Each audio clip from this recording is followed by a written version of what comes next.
디지털 서사라는 것을 일단 간단하게 정의를 해보면 디지털 매체상에서 창작, 유통, 소비되는 서사의 장르 형식이다라고 일단 정의를 하고 시작을 하겠습니다. 서사라는 것은 가장 쉽게 얘기하면 스토리 또는 우리나라 말로는 이야기 뭐 이런 것을 뜻하는 거죠. 그래서 보통 이야기라는 것은 기술과 전혀 관련이 없을 것이다라고 일반인들은 많이 생각을 하는데 이 포트 에버트 같은 사람은 그 서사의 미래가 기술의 미래와 아주 직결되어 있다 뭐 이런 얘기를 하고 있습니다. 저도 그런 그 맥락에서 연구를 진행을 하고 있고 그래서 보통 이제 인문학이나 또는 그 문화예술 서사가 기술과 별로 무관한 정신의 문제다라고만 생각을 하는 그런 견해에는 제가 굉장히 이제 반대 입장에 있는 상황이다라고 생각을 하시면 될 것 같습니다. 그래서 서사는 이렇게 기술의 발전에 따라서 고대로부터 지금까지 여러 장르 형식으로 변해 왔습니다. 그래서 아주 고대에는 신화, 전설 뭐 이런 것들이 이제 고대인들의 사유 속에서 논의되다가 그게 중세로 오면서 영웅들의 군담 이야기로 전개되고 근대로 오면서는 근대 소설로 전개됩니다. 그리고 이게 이제 디지털 서사로 연결되게 되는데 이런 변화들은 대개 이제 기술의 변화와 관련되어 있다라고 보실 수가 있을 겁니다.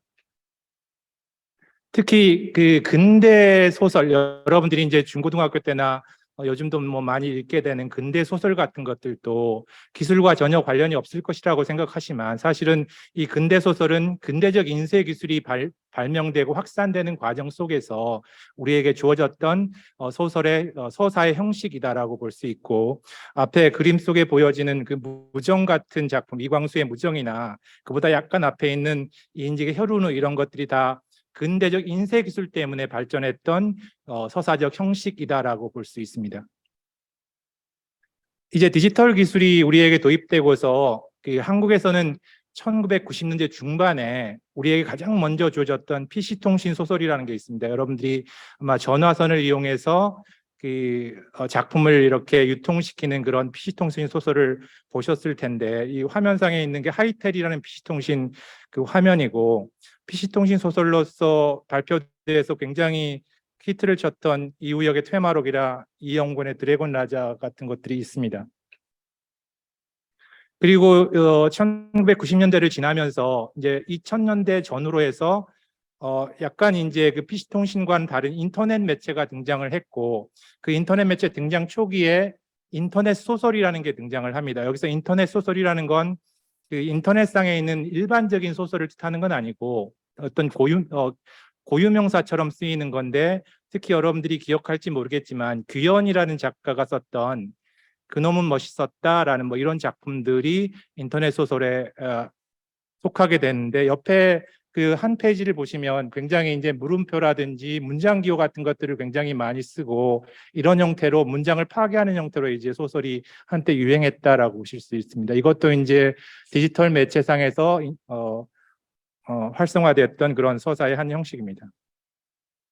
방금 그 PC통신 소설과 인터넷 소설은 또 보통 아마추어 작가들에 의해서 이루어졌던 그 문학 활동인데 그렇게 아마추어 작가들이 이제 디지털 매체상에서 그 서사 활동을 하니까 기성 문단에서도 이제 그런 것들을 좀 해보겠다라고 해서 블로그에다가 네이버 블로그나 다음 블로그 같은 데다가 이제 기성 작가들이 작품을 발표하게 됩니다. 황석영이라든지 또 박범신 같은 유명한 작가들이 이런 작품들을 발표를 했고 이걸 이제 블로그 소설이라고 합니다. 근데 이 블로그 소설 같은 경우는 기성 작가였기 때문에 그 매체에서 네이버라든지 이런 매체에서 굉장히 전폭적인 지원을 해주면서 이 작품들을 발표하게 합니다.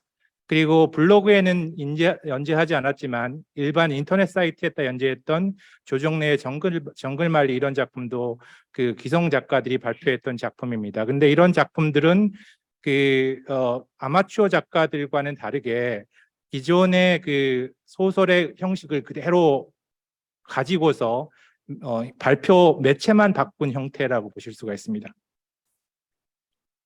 마지막으로 이런 그 웹소설 같은 것들이 이제 요즘 젊은 세대들이 굉장히 그 많이 읽고 있는데 카카오 페이지라든지 문피아, 네이버 웹소설을 비롯해서 한 10개의 그 웹소설 플랫폼들이 우리나라에서 사용되고 있다라고 보시면 될 것 같고, 이런 웹소설들은 이용자들이 굉장히 편중돼 있다라는 걸 이런 데서 볼 수 있습니다. 첫 번째, 네이버에 연재되었던 로맨스 장르인 날 닮은 아이 같은 경우는 여성들이 93%의 독자를 차지하고 있고, 밑에 문피아의 판타지 퓨전인 악당은 살고 싶다라는 것 보시면 남성 독자가 80% 이상을 차지합니다. 그래서 작품마다 이렇게 그 남성 여성의 그 지향성이 굉장히 달라지고, 또 그 이걸 읽는 독자들도 20, 30대에 한정돼 있다라는 문제가 있습니다. 지금까지 얘기했던 이런 PC 통신 소설이라든지 인터넷 소설, 블로그 소설, 인터넷 연재 소설, 웹소설 이런 것들이 이제 보통 우리 사회에서 그 디지털 서사, 디지털 스토리텔링의 중요한 양식이라고 보통 생각하는데, 아마 우리나라 사람들의 한 90% 이상은 이렇게 생각을 할 겁니다. 근데 이게 진짜로 디지털 서사인가? 진짜 디지털 스토리텔링인가라는 문제를 제기하지 않을 수가 없습니다. 그래서 지금 시대에는 소설 아닌 진짜 디지털 서사가 필요할 것이다라고 생각을 하고, 디지털 시대를 대변할 수 있는 서사의 양식이 필요할 건데, 그런 서사의 양식은 크게 세 가지 조건을 만족해야 될 거라고 생각을 합니다. 그러니까 창작론에서도, 창작이나 미학적인 측면에서도 디지털 서사에 맞아야 되고, 유통의 방식에서도 디지털 서사에 맞아야 되고, 그다음에 소비의 방식에서도 디지털 서사에 맞아야 된다라는 생각을 하고 있습니다. 그런데 앞에서 얘기했던 그런 게시판 소설 또는 블로그 소설 이런 것들은 그 유통의 측면에서만, 그러니까 유통의 측면에서만 디지털 매체를 활용하고 있기 때문에 그것들이 본격적인 디지털 서사로는 약간 함량 미달이다라는 생각을 저는 하게 되는데, 이렇게 보시면 그 시대마다 이제 특징되는 어떤 대표하는 서사 양식들이 그 굉장히 다른 어떤 세계관과 또는 사유 방식을 통해서 만들어진다라는 걸 알 수가 있습니다. 그러니까 근대 소설이라는 건 근대 과학적인 세계관을 통해서 인과론을 중시하는 것 때문에 선형적 플롯, 선형적 구성을 취하게 되는데, 그 디지털 서사 같은 경우는 근대 과학을 뛰어넘는 현대 과학, 특히 이제 우연성이나 우발성 이런 것들을 중요하는 현대과학적인 어떤 세계관을 취하기 때문에 다선형적 서사를 택할 것이다라고 생각을 하고 있습니다. 그래서 이런 디지털 서사를 통해서 우리가 디지털적인 세계관이라든지 사유 방식 이런 것들을 학습하고 훈련할 수 있는 계기가 될 것이다라는 생각을 합니다. 그렇다면 이런 그 서사는 어떨까라고 생각을 해볼 수 있는데, 디지털 서사의 범주로 보통 생각하는 것 중에 이제 온라인 게임이나 웹툰, 웹드라마 이런 것들이 또 일반적으로 많이 생각되는 것들인데, 실제로 온라인 게임은 2000년대 초반에 그 한국의 문학계에서는 이 온라인 게임을 디지털 서사의 핵심 분야다라고 생각을 했던 적이 있습니다. 근데 이런 것들은 약간 이제 그 산업화되고 비즈니스화되는 측면이 강해지면서 문학적인 스토리텔링과는 멀어졌고, 웹툰과 웹드라마도 굉장히 많은 그 독자들이나 시청자들을 확보하고 있지만은 이것들이 그림이나 또는 영상을 전제로 하는 것들이기 때문에 문학적인 스토리텔링과는 약간 다르겠다라는 생각을 하고 있습니다.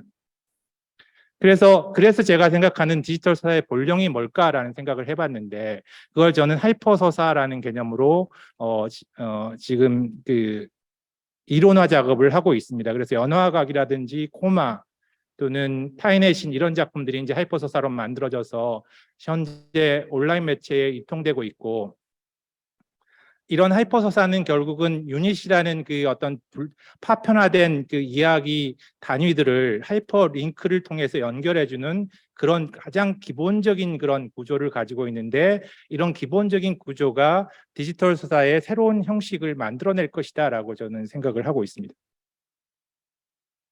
그래서 이런 하이퍼 서사의 기본적인 특성은 주로 5가지로 얘기되는데, 보통 이제 소설 같은 장르가 문자만을 가지고 스토리텔링을 전개하는 데 비해서 이 하이퍼 서사는 이미지와 영상을 가지고 전개를 하고, 소설이 선형적인 구성을 취하는 데 비해서 이건 다선형적, 비선형적인 어떤 그 구성 방식을 취하게 됩니다. 그래서 독자로 하여금 이 탐색적이고 또는 작품을 스스로 구성하게 하는 그런 독서를 가능하게 하고, 또 독자와 작가가 인터랙션을 가능하게 해주고 그렇게 그 인터랙션이 좀 더 진화되면 독자에게도 작품을 직접 쓰거나 고칠 수 있는 것까지 허용하게 되는 상황을 만들어준다라고 저는 생각을 합니다.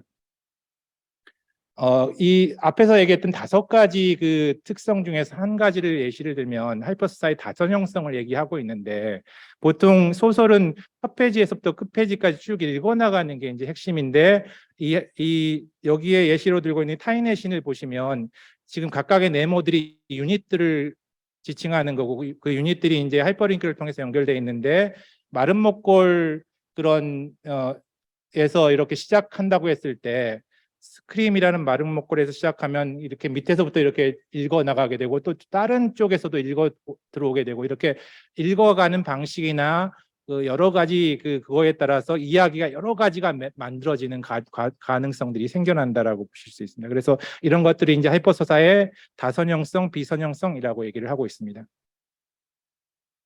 이렇게 이제 구성 같은 것들이 바뀐다 해서 그러면 진짜로 하이퍼서사가 되나라는 것들을 생각해 봤는데 제가 요즘 이제 생각하기 시작한 게 시대별로 시대를 대표하는 각각의 그 서사 양식들이 등장시키는 인물들을 살펴보고 있는데 신화 같은 경우는 신적인 인물들을 등장시켰다면 그 이후에 중세에는 신보다는 약간 능력이 못 미치는 영웅적 인물들을 등장시켰고 근대 소설에서는 좀 더 이제 평범한 인물들을 등장하는 게 근대 소설의 그 캐릭터들인데 그러면 하이퍼서사 같은 경우는 저런 변화 과정 속에서 어떤 인물들을 중거적 캐릭터로 등장시킬까라는 이제 의문을 제기할 수 있습니다. 그래서 제가 생각하는 그 하이퍼서사의 중거적 캐릭터는 우리가 현재 살고 있는 시대가 굉장히 디지털 기술에 의해서 인간과 비인간이 혼종하는 그런 결합 양태를 보이는 그런 시대 상황을 보여주고 있잖아요. 그래서 우리가 인터넷을 사용할 때도 가끔씩 이렇게 보면은 당신이 인간인가 인간이 아닌가를 증명하라라고 해서 뭔가를 선택하게 하는 그런 버튼들이 나온단 말이에요. 그것들은 이미 인간과 인간이 아닌 그런 행위자들이 우리 사회에 같이 공존하고 있는 시대 그런 시대를 그렇게 말해주고 있는데 그렇게 나오는 인간 아닌 존재들을 저는 포스트 휴먼적 인물이라고 해서 하이퍼서사는 이 포스트 휴먼적 인물을 준거적 캐릭터로 할 것이다라고 생각을 합니다. 그래서 이런 포스트 휴먼의 인물은 바로 기술 매개적인 캐릭터들인데 굉장히 인간인지 인간이 아닌지 구별하기 힘든 범주적으로 구별하기 힘든 그런 캐릭터들로서 유전자 공학을 통해서 복제된 유기체적 존재들이라든지 또는 기계적 인공물을 결합한 존재들이라든지 아니면 몸을 갖고 있지 않지만은 인공지능과 같은 스스로 판단하고 결정하는 존재들 이런 존재들을 이제 포스트 휴먼적 존재라고 생각을 하고 그 포스트 휴먼적 존재들이 우리 평범한 인간들과 관계 속에서 이야기를 만들어가는 게 하이퍼서사의 양식이 될 것이다라고 생각을 합니다.